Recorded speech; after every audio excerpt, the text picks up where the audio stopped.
Assalamualaikum warahmatullahi wabarakatuh. Hai, aku Anzani dan ini dia videoku. Di video kali ini aku akan membahas latihan soal untuk persiapan TKD BUMN tahun 2024.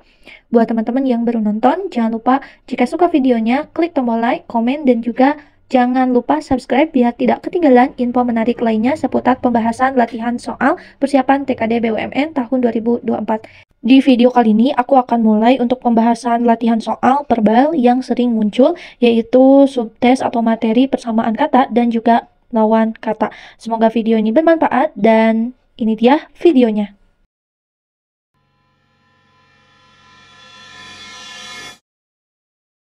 Di video kali ini aku mau share latihan soal prediksi tes TKD untuk BUMN persiapan tahun 2024. Oke, langsung saja.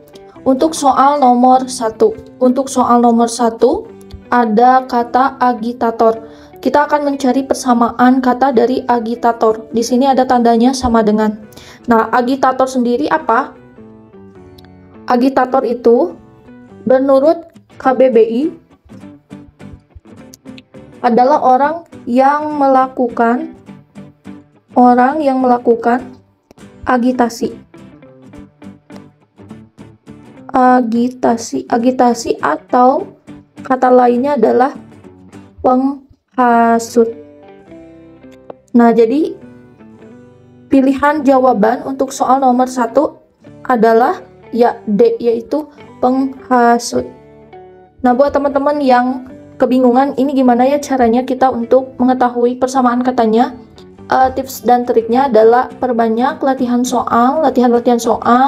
Biasanya latihan soal itu bisa membantu nanti ketika TKD BUMN, karena biasanya kata-kata yang nantinya menjadi soal itu adalah kata-kata yang familiar yang dibuat latihan soal, biasanya seperti itu. Oke, soal nomor 2. Soal nomor 2 ada kata saban.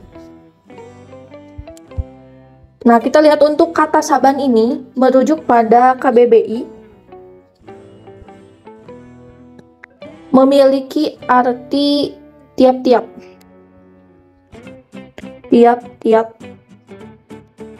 Bisa saban ini bisa bermakna tiap hari, terus bisa bermakna sebentar-sebentar, kerap kali, ataupun juga setiap kali.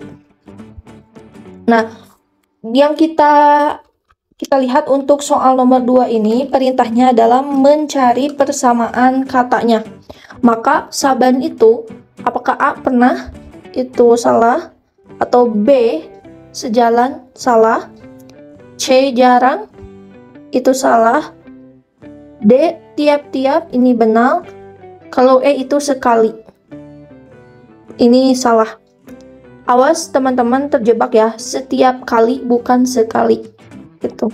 Nah, untuk tekniknya teman-teman juga bisa lihat di sini, biasanya di pilihan jawaban itu ada persamaan kata dan lawan katanya itu disimpan.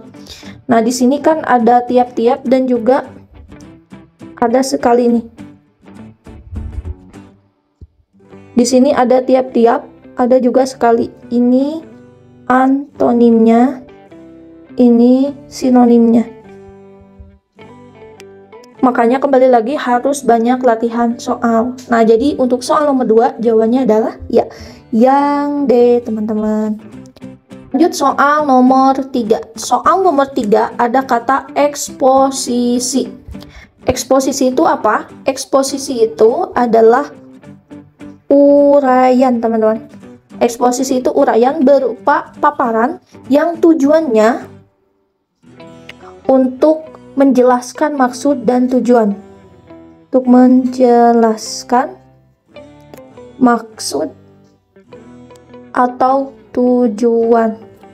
Maka kita lihat nih, eksposisi ini kan dia adalah berupa uraian yang tujuannya untuk menjelaskan suatu maksud atau tujuan. Nah, karena eksposisi ini adalah uraian yang bertujuan untuk menjelaskan maksud atau tujuan, maka jawaban yang benar adalah, kita lihat nih, A bahaya, ini tidak sesuai dengan definisinya. B keterangan, ini juga tidak sesuai.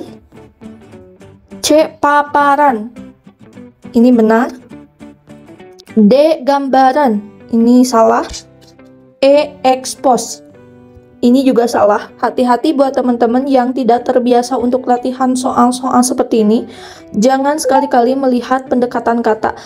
Bisa saja ini menjebak untuk teman-teman yang tidak familiar dengan latihan-latihan soal. Di sini ada eksposisi, terus di sini ada expose. Ini salah banget ya. Jadi jawaban yang benar adalah yang C.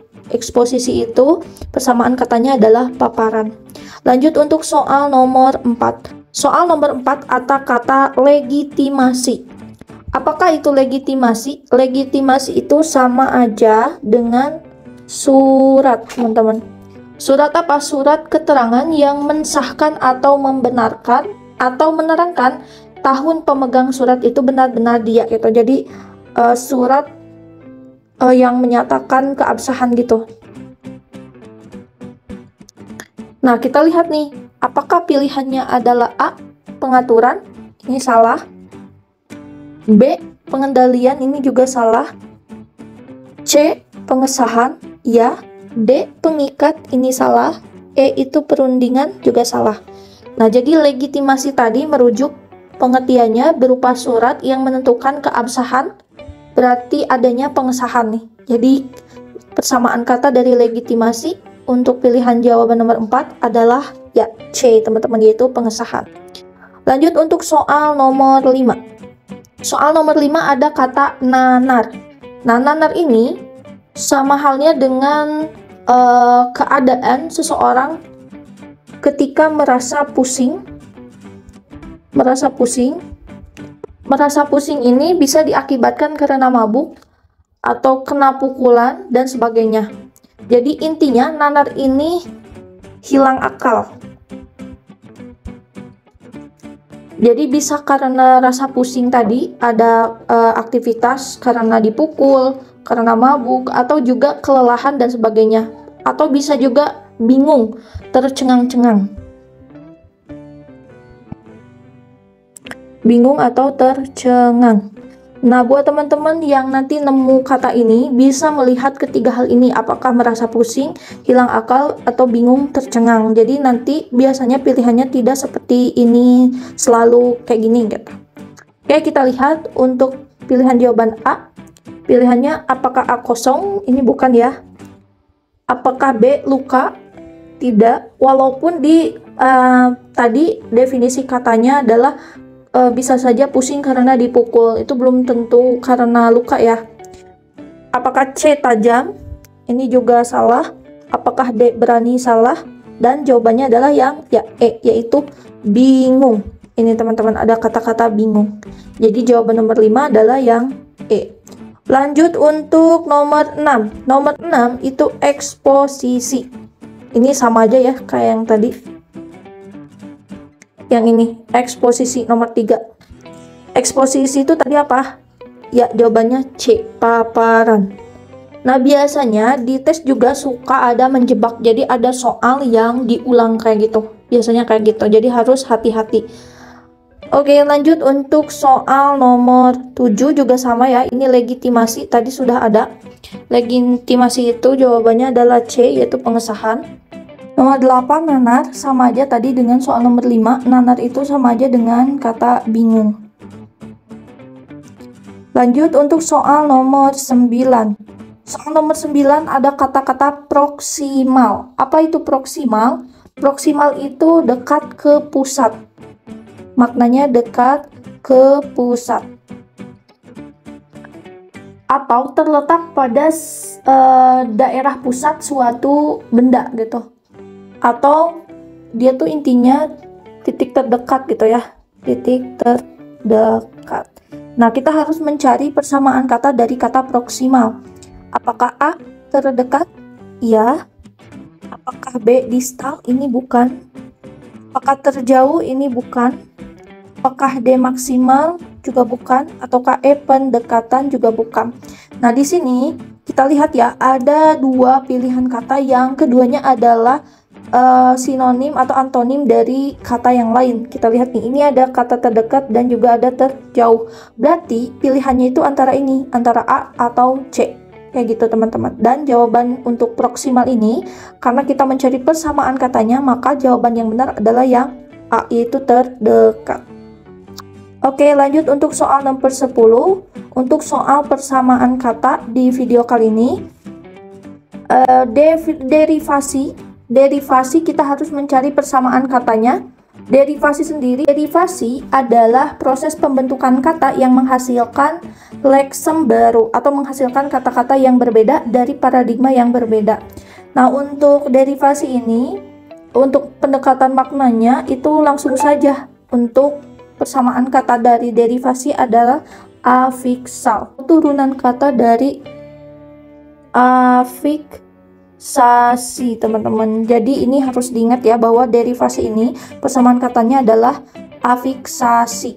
Jadi jawabannya adalah ini nih, A, teman-teman.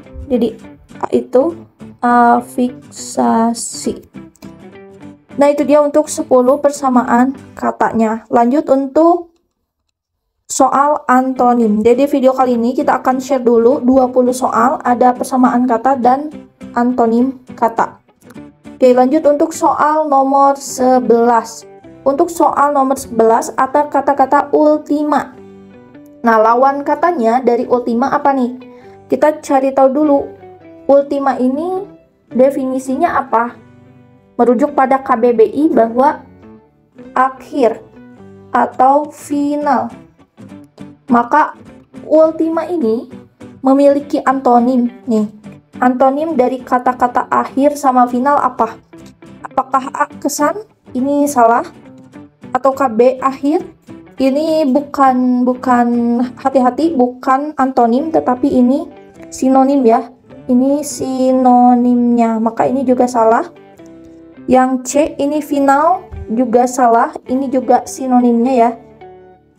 Jadi harus hati-hati. Nah, D awal, D awal, E biasa. E ini salah juga. Jadi jawabannya adalah yang D, teman-teman, karena lawan kata dari akhir adalah awal. Lanjut untuk soal nomor 12. Soal nomor 12 ada kata-kata leco. Leco ini merujuk pada KBBI, memiliki makna yaitu kerdil. Jadi selain kerdil juga tidak mau besar atau tidak mau besar. Maka kita lihat nih untuk antonimnya, kita langsung lihat ke pilihan jawabannya. Apakah A, cebol? Cebol ini persamaannya ya. Persamaan. Jadi yang A salah. Yang B, kate. Kate sama cebol ini sama ya. Maka ini juga bukan. Apakah C, mungil? Juga bukan. D, kerdil juga bukan. Berarti ya lawan kata dari leco yang merupakan kerdil adalah ini nih, E, raksasa. Jadi jawabannya adalah yang E. Lanjut untuk soal nomor 13. Soal nomor 13 ada kata benguk. Makna dari benguk itu apa? Benguk kita lihat untuk makna dari KBBI-nya yaitu murung atau sedih gitu. Maka kita lihat nih untuk pilihan jawabannya. Apakah A, apatis? Ini salah. Ataukah B, jujur? Ini juga tidak relate, salah. Apakah C, heroik? Ini juga salah. Kita lihat nih, ada dua kata yang satu sama lain adalah antonim dari kata lainnya. Ada sedih, ada juga gembira. Nah, maka jawabannya adalah yang E, yaitu gembira. Selalu di antonim kata itu disediakan di pilihan jawabannya adalah jawaban dua kata yang merupakan antonim dari kata yang lainnya gitu. Lanjut untuk soal nomor 14. Ada kata-kata daib. Daib ini kita lihat dulu maknanya. Makna dari KBBI dari kata daif itu adalah lemah atau tidak kuasa atau juga tidak berdaya. Nah, kita lihat untuk pilihan jawabannya. Ada A, kurang. Ini merujuk ke persamaannya tadi ya, maka ini salah. Apakah B, mulia? Betul. Karena kan dia tidak kuasa ya, tidak punya kuasa, berarti lawannya itu mulia. C bernilai, ini tidak relate. D murni, ini juga tidak relate. E celah, juga tidak sesuai ya bahasanya. Jadi jawaban untuk nomor 14 adalah yang B, yaitu mulia. Lanjut untuk soal nomor 15, ada kata eksistensi. Nah, eksistensi, kalau teman-teman bingung, lihat aja dari kata apa nih asal dari eksistensi ini, yaitu dari kata ya eksis, teman-teman. Nah, eksistensi sendiri apa? Eksistensi itu menurut KBBI adalah keberadaannya gitu. Keberadaan atau keadaan.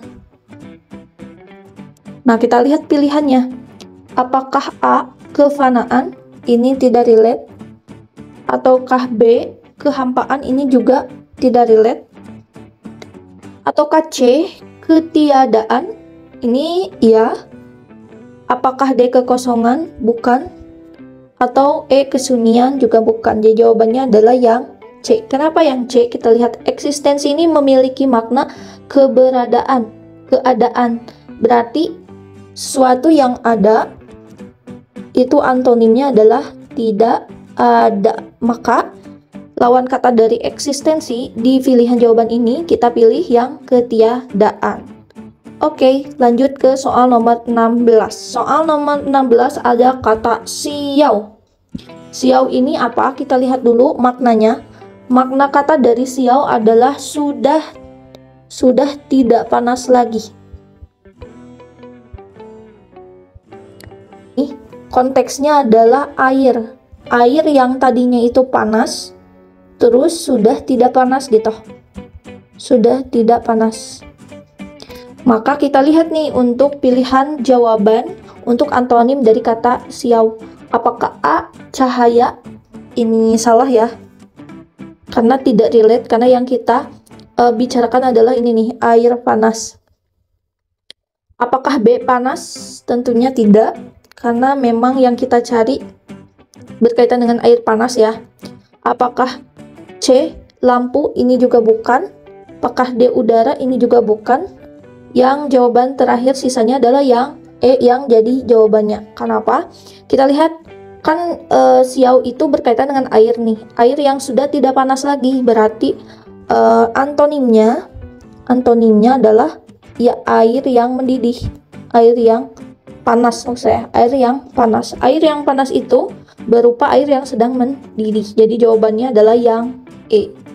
Lanjut untuk soal nomor 17. Untuk soal antonim ada kata-kata prominem. Ini kata yang sering muncul ya di tes-tes TKD. Jadi teman-teman harus ingat-ingat nih. Prominem ini apa? Untuk persamaannya dulu atau makna dari prominem itu adalah terkemuka. Dia berkaitan dengan orang nih. Dia menjelaskan tentang orang. Maka kalau orang itu terkemuka, lawan kata dari terkemuka apa? Ya, biasa. Nah, kita lihat nih ke jawabannya, pilihan jawabannya. A itu pastinya salah, B juga salah. Kita lihat nih, C itu populer, dia itu persamaannya ya. Dia persamaan dari prominennya. Maka ini juga salah. D itu baik, juga ini tidak relate ya. Memang dia berkaitan dengan orang, tapi bukan itu yang dimaksud. Maka sisa yang E, yaitu ya biasa. Jadi nomor 17 jawabannya adalah ya E, teman-teman. Lanjut untuk soal nomor 18. Untuk soal nomor 18 ada kata prefix. Prefix ini kita lihat dulu maknanya apa nih. Prefix itu adalah ya imbuhan, teman-teman. Dia jenis imbuhan, di mana imbuhannya itu ditambahkan pada bagian awal. Imbuhan yang ditempatkan atau ditambahkan pada bagian awal pada sebuah kata dasar atau bentuk dasar. Maka lawan dari awal yaitu ya akhiran, teman-teman. Maka kita lihat nih jawaban yang ada kata akhiran mana? Yang ini nih, yang D, teman-teman. Nah, yang A ini adalah awalan atau dia persamaan kata dari prefiksnya.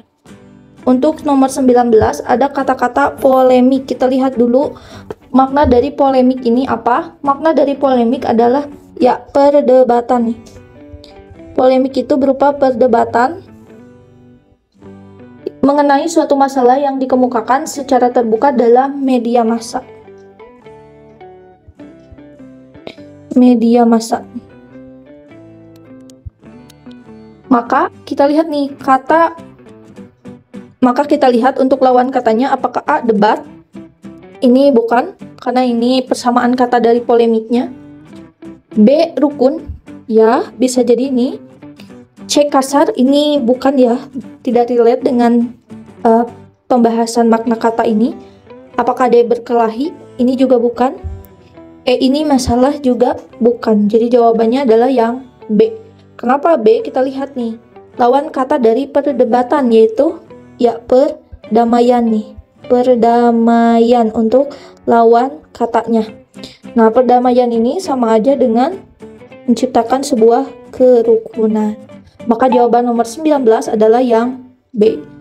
Terakhir untuk nomor 10 di video kali ini, kita mencari antonim kata dari pakar. Pakar itu kita ingat bahwa pakar itu adalah orang yang ahli ya. Orang yang ahli. Dia dikatakan pakar. Maka lawan kata dari orang yang ahli adalah apakah A bagian? Ini salah ya. B tumbuhan, ini juga nggak relate.